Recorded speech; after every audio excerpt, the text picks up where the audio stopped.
All right, AP students, we are going to be talking about calculations of intervals that have confidence levels other than the 68, 95, and 99.7, okay? We're going to be doing this by hand, and we've got special methods and a special chart that we're going to need to do this. So let's go ahead and get into it. Okay, so you need a couple things for this lesson. First, you need to have Delta Math open. I had added this assignment called Confidence Intervals Worksheet 1. Yours is labeled AP. And in this video, we're going to be looking at question 1 and 2 specifically. We'll come back and work more in here, but today's lesson is really going to be focused on those two, okay? For a lot of these questions inside of the problem set, we are going to be using we're going to be calculating different intervals. So I'm also going to need you to have this formula sheet opened up.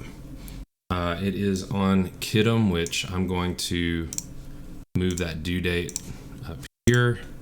That way, when you go to the timeline, you have it right here if you need to reference that. So go on Kidum, click that, open up the formula sheet. You will need this sheet to be able to do these problems, okay?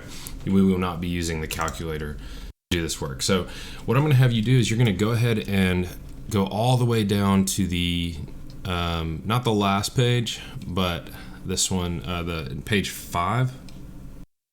Yeah, page 5.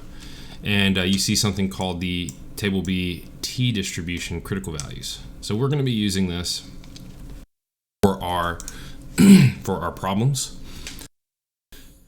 And so before we get started, there are some things that we want to write down. I can't remember. It's been a while since I've put out a lesson. But in your notes, what I'm going to do is I'm going to have you pause, and I'm going to pause it, and you're going to write down all of these things. So whenever we're approaching a problem, let's pull up Delta Math. We're going to look at number 2 to start. So we're going to look at number 2. So on number 2, as soon as this loads, okay. On number 2, we are having to identify whether or not it's P hat or X bar. We did that last chapter with the sampling distribution. So it says a survey of hospital records of 35 randomly selected patients suffering from a particular disease indicated that the average hospital stay was 10 days with a standard deviation of 2.1. Find a 99% confidence interval and interpret what that means, okay? So is this a situation of X bar or is it P hat? Well, we see the word average, so we know that it's going to be X bar. So I'm going to go ahead and put that in there. And in your notes, so again, we're going to pause here, but we're always starting with this idea of, okay, the situation is proportion, so P hat, or the situation is X bar, which is means. All right, so in your notes, you're going to list P hat and X bar. And then we have multiple situations for X bar that could occur, and we have to make checks like we have to do before we can actually calculate these confidence intervals. We have to make sure that these bullet points are met, okay? So we're going to go ahead and that over there. I'm going to pause and let you write down these checks, okay? I need to put a bullet point here, okay? So the first bullet points, every time that we work these problems, they have to come from random samples. If they're not random, that means there's bias involved, and we talked about that last chapter. The 10% rule shows independence, meaning your probabilities aren't changing from your sample. And then last, we have to prove that the sample would create a normal distribution. So we have what's called the large counts condition. I don't know if we've called it that yet, but that's what this formula is from last chapter. Then, of course, we have very important, the central limit theorem, which is n is greater than or equal to 30, or the problem is stated normal. So I'm going to pause and let you make sure that you can get that written down. All right, so now that we've done the checks, let's go through here and let's make sure that all of this stacks up. So you'll notice the second drop-down menu is, do we know sigma or do we not know sigma? Okay. Well, that's also part of the list that you just wrote down. It says sigma known or sigma unknown. And if we remember the symbols, what does sigma mean? Well, sigma means population standard deviation. So we're looking here at number 2, and we have standard deviation right here. And it says a standard deviation of 2.1 days. So is that sigma, or is that not sigma? Is that is that a sample standard deviation? Well, if we read this sentence, it says a survey. This 2.1, we're led to believe, is talking about the survey of 35 randomly selected patients, right? Their records. So in this case, this one is going to be, I'm gonna draw on this. This is sample standard deviation. So we do not know sigma according to this, and this is going to be very important. So sigma is unknown.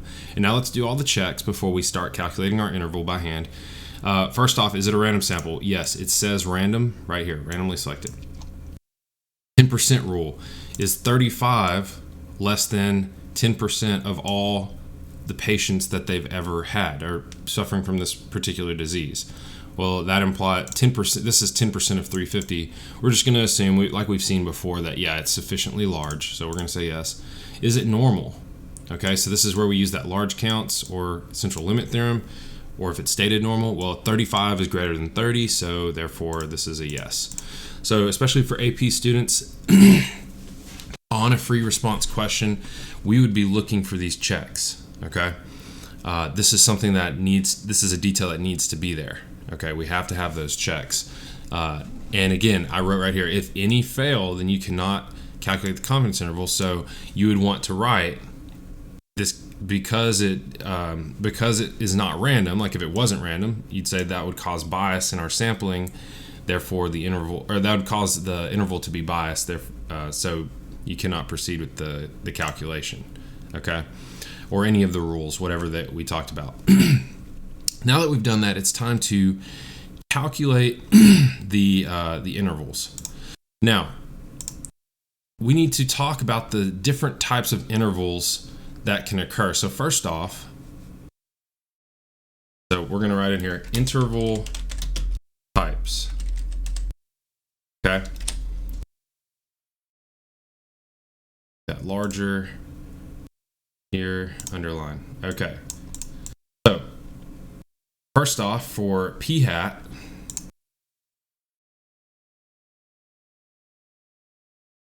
p hat, you get a 1 proportion d interval. Okay, that would be an important descriptor for a test. Then you have x bar with sigma known and sigma unknown. If it's known, then it's called just a plain old z interval. Unknown, that is called a t interval, which is new.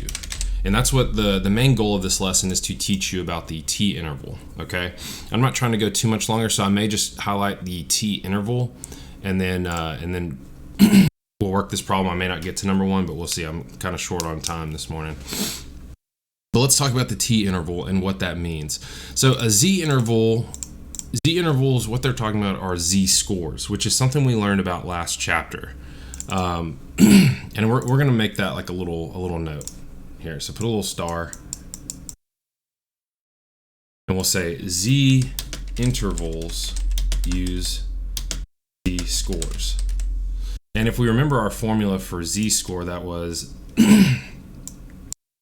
z equals, and we would do x minus mu over sigma.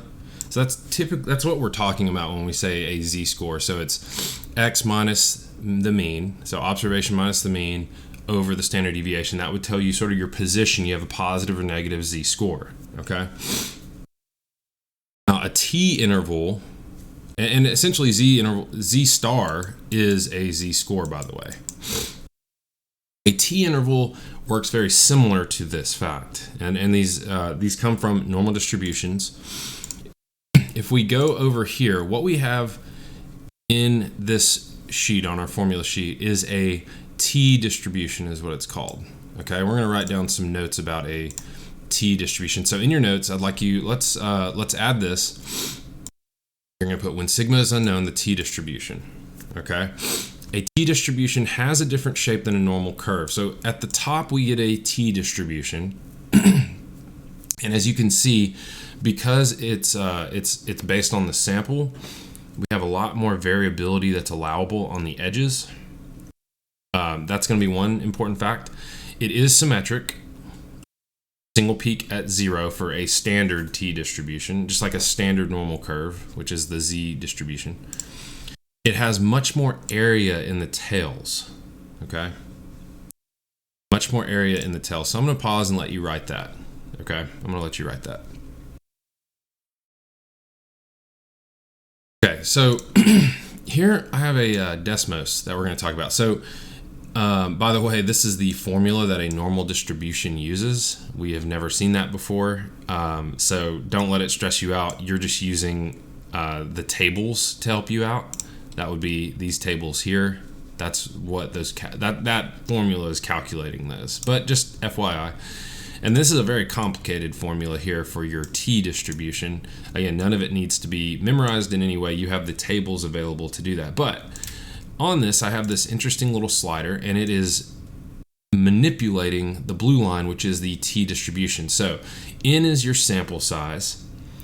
And what you're going to notice with the t distribution, look how much more area, like they said, in the tails. You see all this area compared to the red, which is the normal distribution, standard normal, standard t, right here, and we're seeing a lot more area in the tails. Again, that's because there's more variability, especially with a sample of size 2. But as I increase this, notice what's happening here.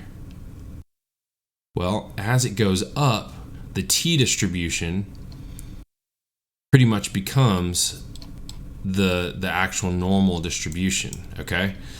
So we're going to notice here that if we go to the formula sheet, let's go down to our t distribution, have this infinite, over here we have what's called the degrees of freedom, which we're going to talk about, but this is based on your sample size. And so whenever you work a problem that has an infinite population, or excuse me, an infinite sample, or when we do a z interval, we'll be using this bottom one, but we'll practice that in a second. We're going to be using this chart to help us answer the question. All right, but first we got to talk about what df is. That's called degrees of freedom.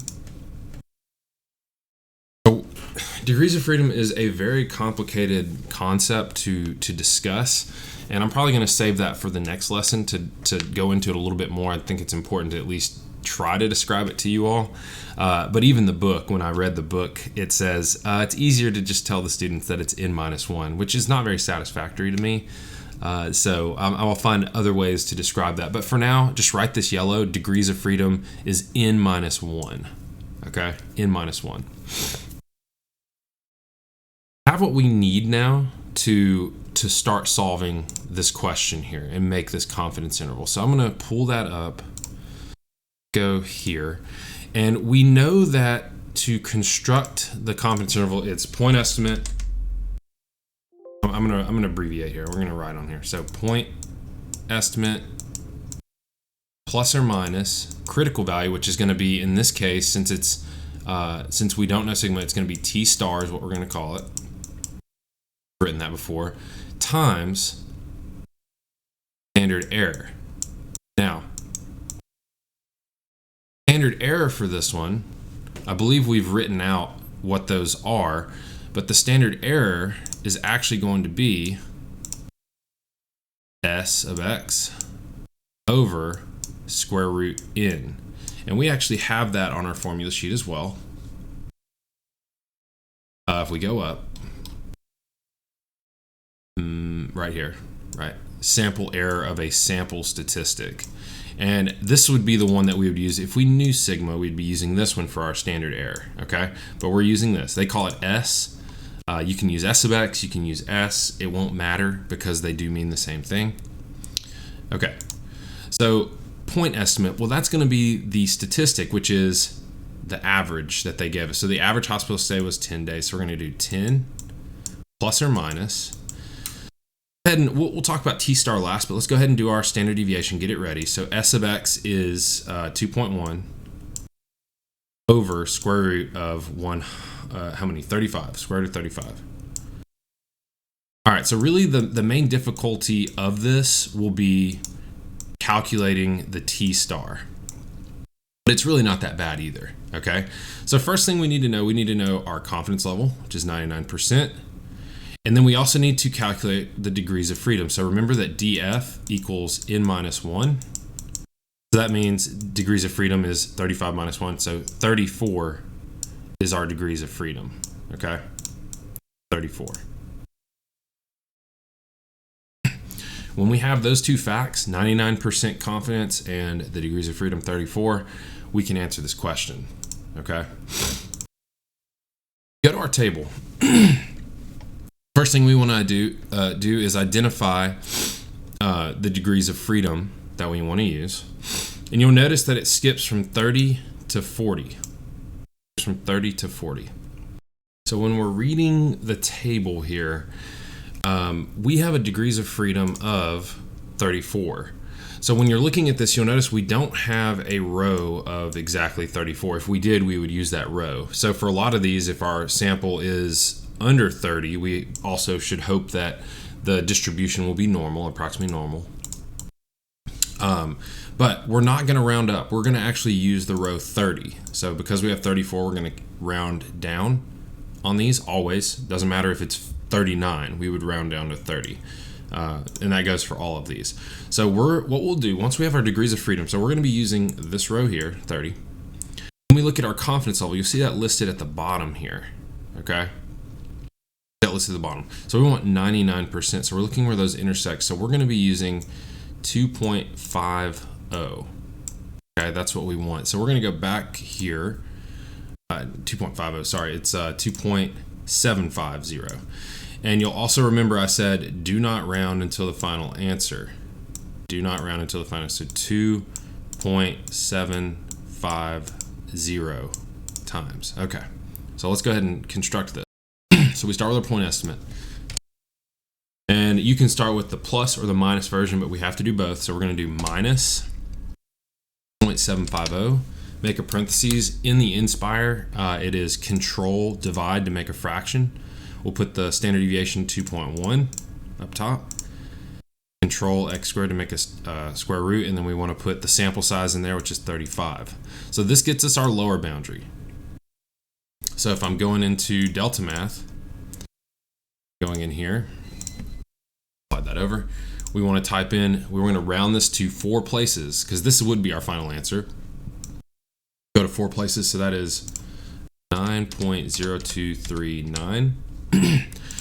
What's really nice about the Inspire, we can just go up, hit enter, and copy. And then we just go back and we make this a plus sign. Hit enter. That's going to be our upper boundary. So we do 10.9762. So we're going off exactly what it's showing there. Now we have to interpret. This is a very important step for AP.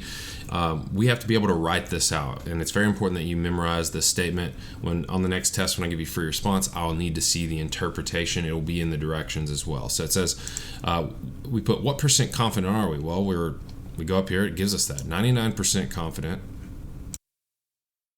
that the interval from, and I'm just going to copy, Control C, Control V, and paste these. The interval from 9.239 to 10.9762 captures the true population mean hospital stay. So we'll submit, and we got it correct. Okay, so that's how you're going to work all of these problems. You're creating, so it's always the formula point estimate plus or minus. You have your critical value, which will be Z star or T star. I do want to talk about this one really quick before I end this. Let's do that. This is number 1, by the way. This copied. Okay, so here we have a random sample of 100 students from a certain school. They are given an IQ test which has a known standard deviation of 11. The sample mean is found to be 112. Okay, so is this X bar or P hat? Well, it's X bar because it says mean do we know sigma? So is this standard deviation population or is it sample? Well, the way it's written makes us think, oh, okay, it's known B. So it's an IQ test that's known to have the standard deviation. That makes us think it is sigma that they're giving us there. So that means we are creating because we know sigma, we're creating a Z interval.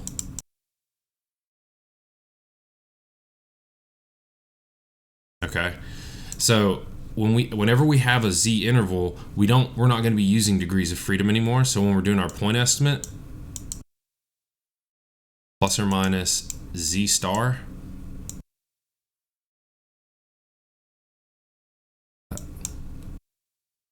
times standard error. So the standard error is going to be sigma over square root n.